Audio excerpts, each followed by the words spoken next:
Assalamu alaikum to all the brothers and sisters. Soon we will be entering the blessed month of Ramadan Kareem, a time of goodness, beauty, charity, nobility, and peace. In anticipation of this holy month, I thought it would be so enriching to share with you the story of Hazrat Salma, the mother of the believers. Through her remarkable life, we can learn valuable lessons and strive to incorporate her noble character as we prepare for Ramadan.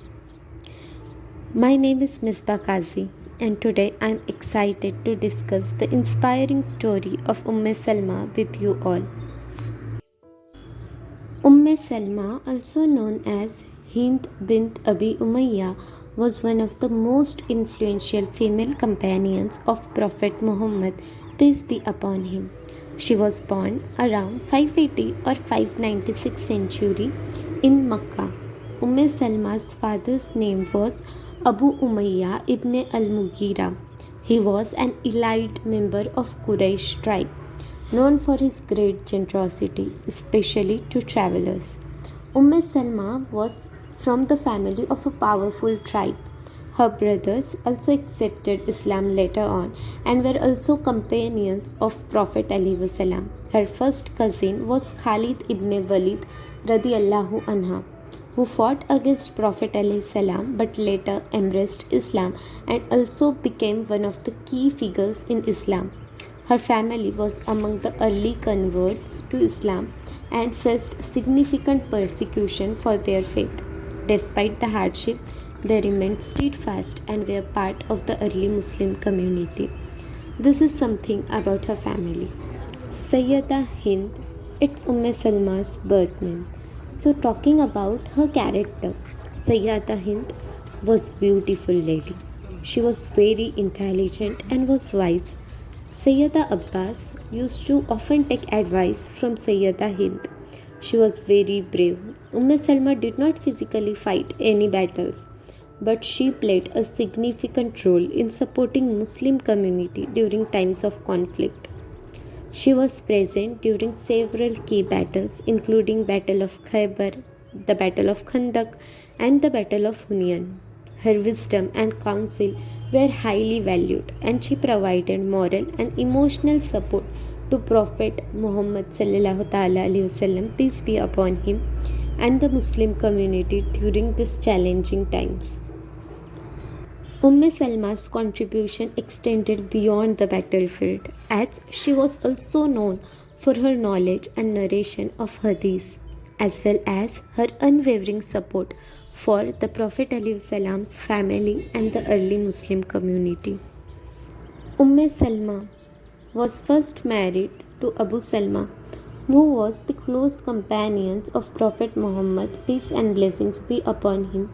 After the death of Abu Salma, Sayyida Hind was going through hardship and difficulties, but as taught by Prophet ﷺ to his ummah to read Inna lillahi wa inna ilaihi rajiun, and to addition to this Allahumma jurni fi musabati wa akhlifil khairan minha, meaning indeed to Allah we belong and to him we shall return. O Allah, take me out of my plight and bring to me after it something better. It showed that Salma pondered the fact that we all belong to Allah and unto him shall we return, and asking Allah to, Ya Allah, I am going through huge calamity, provide me support, change my hardship into something better. It was great loss for Salma as she loved Abu Salma, but she was patient and never complained to Allah subhanahu wa ta'ala. She loved Abu Salma the most, but she always thought, who can love me more than Abu Salma, or what's the better than Abu Salma, as she recited the dua. And after few days she was proposed to marry Prophet alayhi salam. She was proposed by Prophet alayhi salam. At that time she was a widow, had children. So she sent message to Prophet alayhi salam that I am widow and I am mother of 3 children. And she told honestly that I am jealous by nature. I am not very young. She was in her early 30s at that time. She was trying to tell Mustafa Karim that she might not be able to give or act according to the expectations of Prophet ﷺ. But then Prophet ﷺ replied that tell her if she is old, I am older. If she is worried about her children, I will make dua and ask Allah subhanahu wa ta'ala to take care of her children. And regarding jealousy, Muhammad Mustafa, Prophet ﷺ told that regarding jealousy, make dua to Allah to remove it from her heart. And then she accepted the proposal. She was wise and she got married to Prophet ﷺ. Her wisdom can be reflected in the Treaty of Hudaybiyah, where the Muslims left Medina before the Treaty of Hudaybiyah and their intention was to do Umrah, and then the treaty came in. And one of the points in the treaty was that Muslims will not perform Umrah this year. They must go back and return 1 year later and do the Umrah. The treaty was not fair. The treaty was in the favor of non-believers and it benefited more to the Quraysh. But still, as Prophet ﷺ knows the best, as Allah subhanahu wa ta'ala had planned and had some better plans, Prophet ﷺ accepted the treaty. To this, Hazrat Umar radiallahu anha was in the ihram, ready to perform Umrah. All the companions were wearing the ihram and were ready to perform Umrah. After this treaty came in, the companions became bit upset. And Hazrat Umar radiallahu anha came to Prophet ﷺ and told that, Ya Rasulallah, we are on the right path, and then why are we accepting this treaty? But Prophet ﷺ, as guided by Allah, signed the treaty. Prophet ﷺ looked at all the companions and told that take off your ihrams and shave your hairs, but none of the companions moved. Prophet ﷺ told and repeated again for the second time that remove your ihrams and shave your hair. But still none of the Sahaba obeyed.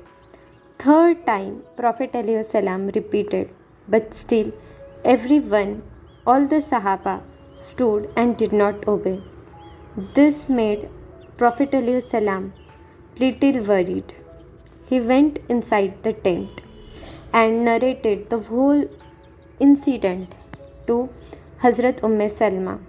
She listened patiently and then she advised Prophet ﷺ that you go out and take your ihram and you shave your hair and see they will follow you. And as advised, Prophet ﷺ went out, said nothing to the companions, took off his ihram and shaved head, and as he did, all the companions followed. This was the wisdom of Salma. Without saying a word, she made Sahaba do exactly what Rasul alayhi salam wanted them to do. A person with great character and wisdom. This was the lady Salma.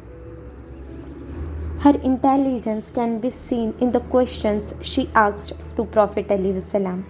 She asked 3 questions and 3 verses of the Quran Sharif was revealed. She asked, Ya Prophet ﷺ, man gets all the reward. Man go out for jihad and gets extra reward. We as women don't do that. She asked him, Prophet ﷺ, why men are mentioned in the Quran Sharif and women are not. And then Allah revealed the verses from Surat Al-Ahzab where Allah mentioned the character of men and women. Then in another verse, Suratul An-Nahl, Allah revealed, whosoever did a good deed, a man or a woman, he or she will live beautiful and pure life and will reward them way better than they will do. Her questions and the revelations of surahs showed that she was wise and Allah guided her to ask these questions, and then the verses were revealed where Quran Sharif states men and women are rewarded equally in Islam. What a great lady! She narrated more than 300 hadiths. Before her marriage with Prophet ﷺ, Salma and her then husband, companion of Prophet ﷺ, Abu Salama, were traveling to Medina after accepting Islam. They thought of doing hijrat to Medina, but they were stopped by Quraysh. Qurayshi tribe said, Salma, you belong to our tribe. We won't let you go. The couple requested, Abu Salama requested, but they did not listen to him. Her family, Salma's family, at that time did not accept Islam. At that time they were amongst the non-believers, so they forced her to not to go with her husband. They took her with them. And then it was the time of difficulty for Salma. She was heartbroken. Then her in-laws came in and said, if you want to take your daughter, Salma, take her. But the baby in her hand belongs to us, our tribe. We won't let you to take the baby. She was separated from her husband and from her child for a year. She waited, she cried. She could not eat. She always missed her husband and her child. Her husband was allowed to go to Medina. Her husband, Abu Salama, went to Medina. Her child was with her in-laws and she was with her parents. It was great difficulty. Every day she would go to the place where they were separated and stopped by Quraysh and would cry. She cried but never complained. She had faith and hope in her heart. She believed in Almighty. And then Allah softened the hearts of her in-laws. They returned the baby to Salma. Even her parents allowed her to go to Medina. And then she was in Medina, united with her husband Abu Salama. A mother, even if her child is 1 day old, right? If a newborn is separated from her mother for just few hours to do checkup, the mother gets worried. And here Salma was separated from her child for a year, was separated from her husband, was living in difficulty, but she had faith in her heart, and this was the lady of Ummah. She was the lady with great wisdom, great sacrifice, and she embraced Islam with all her heart and efforts. The story of Salma teaches us wisdom, faith. She went through lots of hardships, but always had determination and hope. She is the lady of Jannah. She is mother of all the believers. And this Ramadan, we should try to learn from her character. May Allah guide us to be like Salma, and may Allah protect us all. I hope that you might have enjoyed and learned a lot from this video. And if you did, please do like, comment, share and subscribe. Thanks for watching. I will see you soon in the next video. Till then, take care. Allah Hafiz.